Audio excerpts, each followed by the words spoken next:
يا بلاد الكرم والحسان فنات عليك الشجعان، عروك من دوك الطغيان رجعتي لمواليك. زمان كنتي مستعمرة اليوم ضحيتي حرة بفضل الرحمن، بفضل الرحمن. الجزائر يا حبيبتي فيك أهلي وفيك خاوتي، نعيش فيك طول دنيتي ما نقدر نخطيك. يطلع عليك النور نعيشو في هنا وسرور، يا أم الحياة يا زينة البلدان.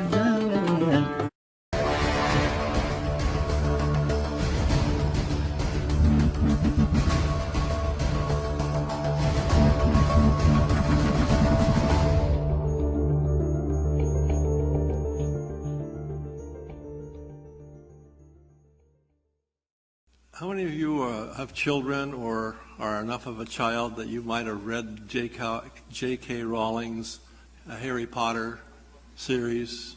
There are a few of you. In the Harry Potter series, the main, not protagonist, but antagonist in the whole series is one Lord Voldemort.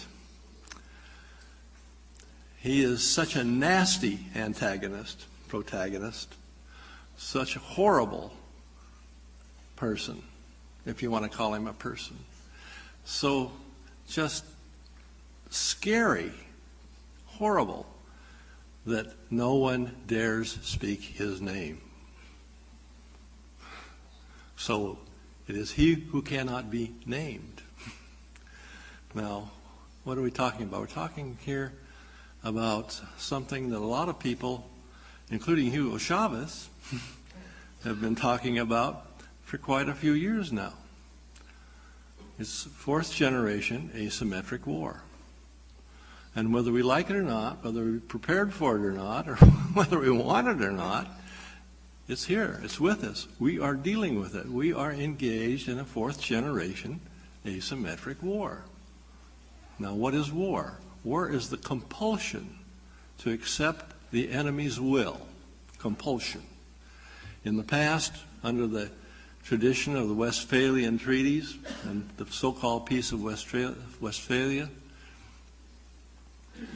the idea was that war was between two nation states, or maybe an alliance of nation states against another alliance of nation states, but it was a nation state sort of thing. And furthermore, it was a military sort of thing.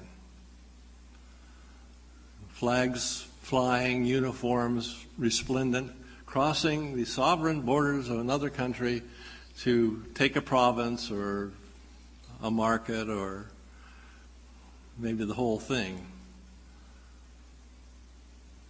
But under current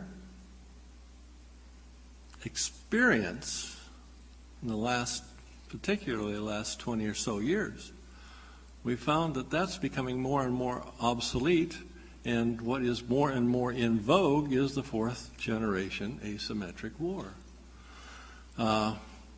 We do not want to admit, apparently, that we are engaged in such a war, and when we don't do that, we don't have to worry about, do we? But don't we? Yes, yes we do indeed.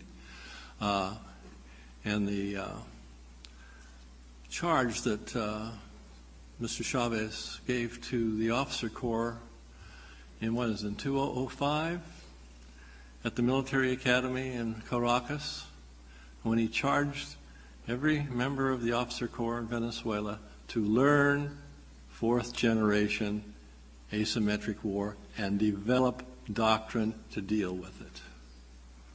We are still stuck with Westphalia pretty much in our own thinking, and when we talk about defense, we talk about the uniformed forces crossing a sovereign border.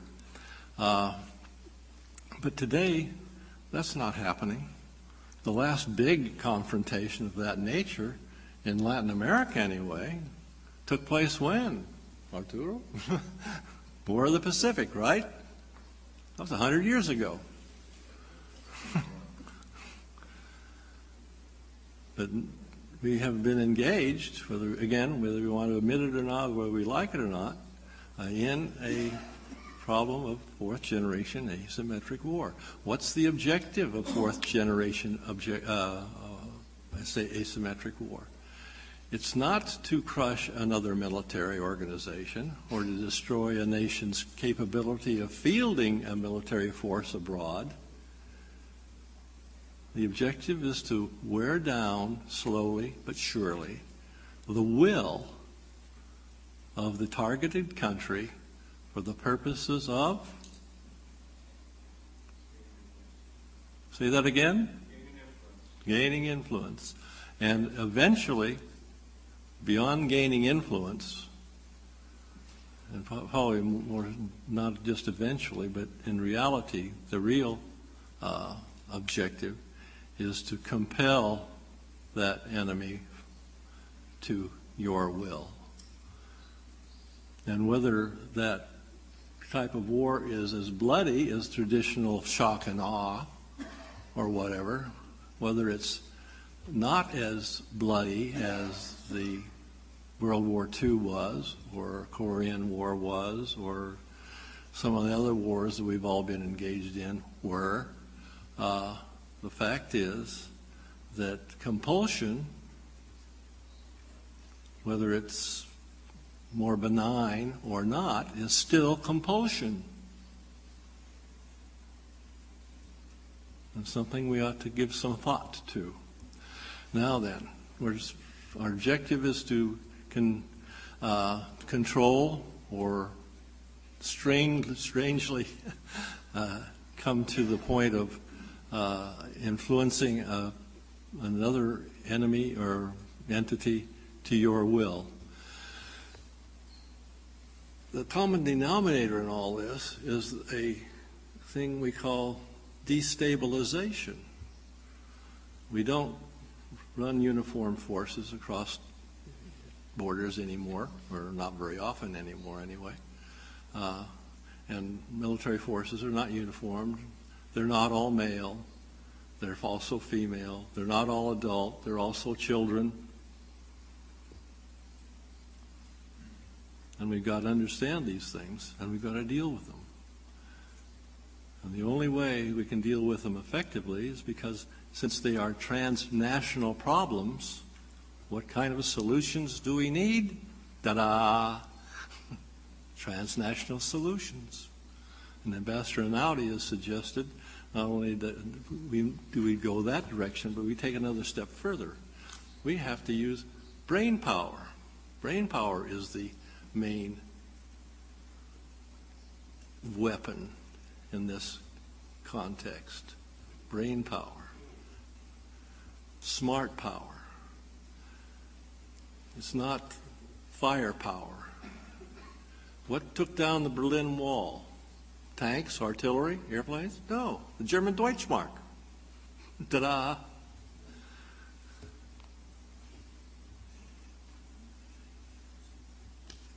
Destabilization can take many forms, and usually it's relatively benign. But again, we have the problem of compulsion. And it compulses us to where, and what happened is the idea of the creation of a failing state. That's the other word that we dare not speak. War and failing state. We don't want to use the term because we may be politically correct enough so that we don't want to offend anybody. But the fact is that in some of these states we've been talking about in Central America and elsewhere, a good portion of the country is not controlled by the state. And that's a definition of sovereignty, a definition beyond what has been talked about here. Sovereignty is the control of the territory and the people of a given recognized political entity. If the state doesn't control all of its territory, the question is who does? We use the term ungoverned territory quite often. We've sophisticated that a tad, and now we're calling it alternately governed territory. But the point is, it's not the state that's doing this. It's non-state groups belligerent, violent, and kind of nasty like Lord Voldemort. And over a period of time, you create a failed state. And then you can, with that, you can step in and take control of that state. Not only take control of it, but go a little beyond, perhaps. And then what happens to the state? It just doesn't wither away.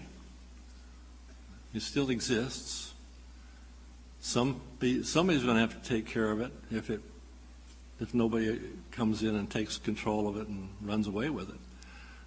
Haiti comes to mind. Letting Haiti fail has been a terribly expensive process for the West.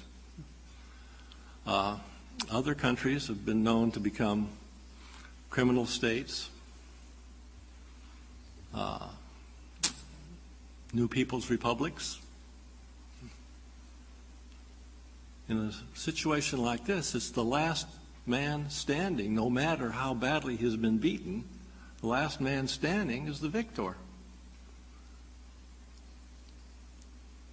And it's a little dicey, and I know that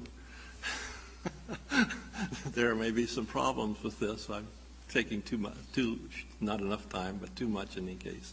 But here, a couple of words for our vocabulary for the next while. War is compulsion, whether it's non-lethal or if it is lethal as what we've known in the past. The other word is failed state or failing state. It's not an event, it's a process. And if you do it slowly and quietly enough, people will go to sleep, in the words of one of my favorite philosophers, Hugo Chavez. If you do this well enough, long enough, slowly enough, benignly enough, your enemy will wake up dead.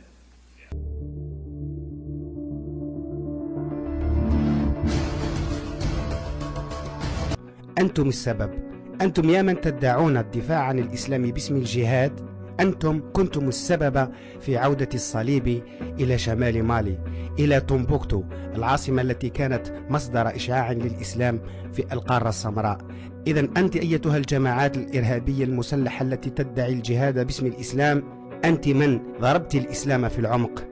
وهو التاريخ يعيد نفسه، فبعد أن كان بن لادن سببا وذريعة لاجتياح أمريكا للعراق وأفغانستان ومناطق أخرى في العالم، ها أنتم اليوم تخدمون فرنسا يا بالمختار ويا درودكال ويا أبو زيد.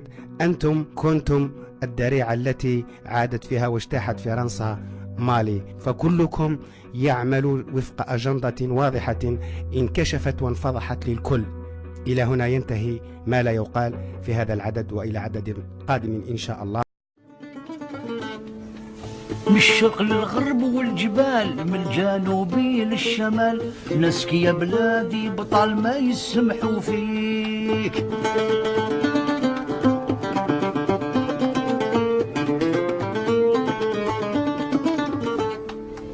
من الشرق للغرب والجبال، من الجنوب للشمال، ناسك يا بلادي بطال ما يسمحوا فيك.